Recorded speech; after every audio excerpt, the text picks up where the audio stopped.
الو. الو. ايوه. ازيك يا استاذ؟ الحمد لله تمام. اتعرف بيكي؟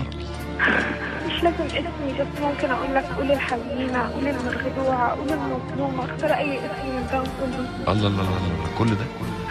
كل اللي انت عايز تزود عليك ازاي؟ طب قولي لي ايه الحكايه؟ الحكايه ان انا حبيت واحد جدا وانا كان مكتوب كتاب. يعني حبيتيه وانت مكتوب كتابك ولا حبيتيه قبل ما يتكتب كتابك؟ كنت عارفه قبليها واتكتب كتابي غصب عني في البيت لان كانت ظروفي الماديه ما تسمحش. ظروفه هو الماديه ما تسمحش؟ نعم؟ ظروفه هو الماديه ما تسمحش؟ الظروف الماديه كانت في الفتره اللي انا كتبت فيها كتابي ما كانتش تسمح لانه كان طاقه. لغايه ما بقيتش قادره ان انا استحمل الوضع اللي انا فيه، ان انا مش قادره ان انا اسيبه او مش قادره ان انا اكون لحد تاني غيره.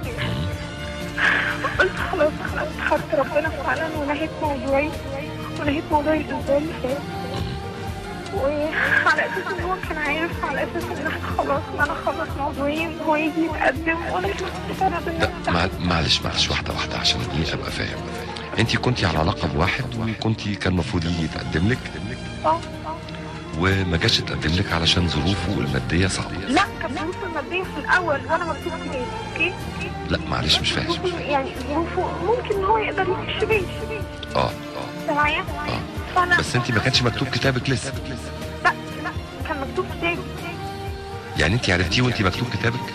لا يا أستاذ، انا عارفاه قبل كده. وفضلنا كنا بنحب بعض.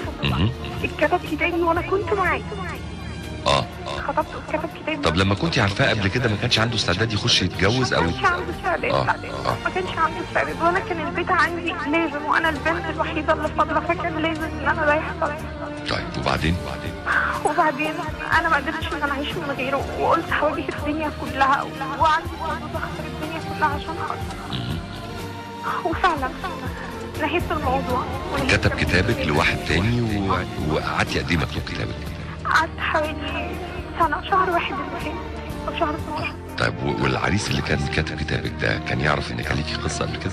لا ما كانش يعرف لانه كان في بلد وانا في بلد تانية خالص، وكان الموضوع رسمي جدا واللي هو واحد بيجي يزور خطيبته وخلاص. بس انا ما كانش في اي مشاعر من ناحيته.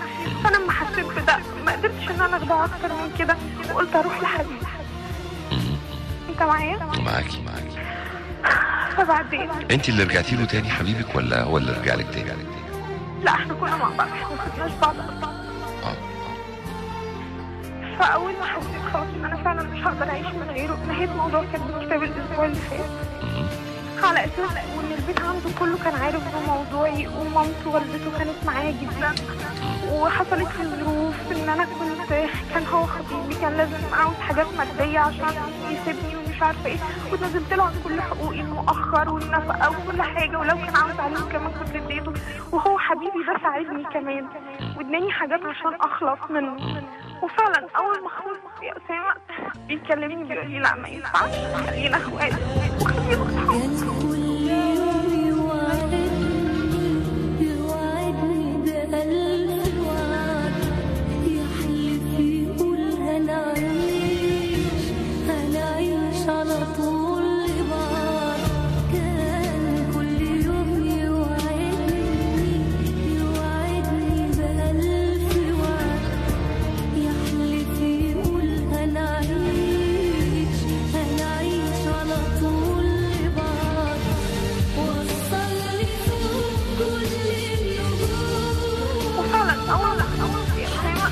بيكلمني بيقول لي لا ما ينفعش، خلينا اخوات وخلينا اصحاب.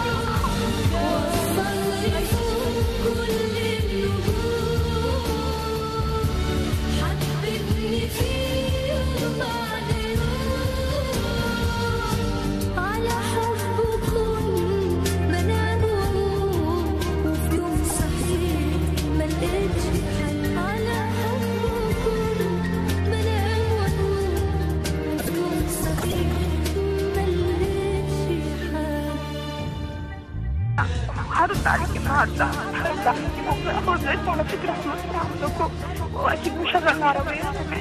انا عاوزك تقول له حاجه، عاوزك تقول له ان انا بحبه جدا وان انا اخلصت له جدا، ومش معنى ان انا كلمته وانا كان مكتوب كتابي انا ممكن انا فعلا حبيته اخلص. طب اهدي بس اهدي. أسامة أنا خسرت كل حاجة، خسرت أهلي وخسرت الدنيا كلها عشان خاطر. طب انا عايز اسال سؤال، اهلك هم اللي غصبوكي على كتب الكتاب؟ انت عندك كم سنة؟ عندك كم سنة؟ عندي 22 وانا والدي كبير وكان عامل عملية قلب مفتوح وكان نفسه يطمن عليا. انت فاهم؟ بس انا خلاص يعني انا حتى وقفت قدام الدنيا كلها ومش هقول لك يعني انا اهلي زعلانين مني جدا بسبب حاجة زي دي. طب هو حبيبك ده لما كان عايش معاكي فترة كتب الكتاب وكان بتكلميه وبيكلمك وبتشوفيه وبتقابليه وخلافه، ظروفه المادية في فترة السنة دي اتحسنت مش كده؟ طبعا اتحسنت وحتى لو اتحسنت انا عندي سبب ان انا اقف جنبه هستحسن معاه وقلت له هقف جنبك، بس انا مش عارفة ايه اللي غيره قوي كده. عشان انت ما وقفتيش جنبه من الاول. لا مش كده. طب هل كان الأحسن؟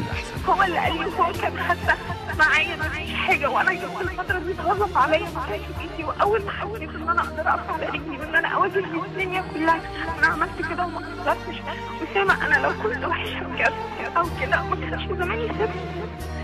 كانش زماني سبت حبيبي الأوائل. طب ايه اللي فرق وخلاكي تحسي انك جه الوقت انك تقدري تعتمدي على نفسك وتقفي قدام الدنيا كلها عن سنة؟ حسيت ان انا مش هقدر استغنى عنها بجد. يعني الاول كنت حاسه كان عندك استعداد تستغني عنه دلوقتي ده؟ لا انا الاول فعلا كل لما كان يوم بيعدي علينا بحس ان هو حاجه كبيره قوي. وطبعا الحب يعني هو القرار انت بتبكي عليه ويعلى فيه ويرجع يلزم فيه. لا انا بتحرك اقول لهم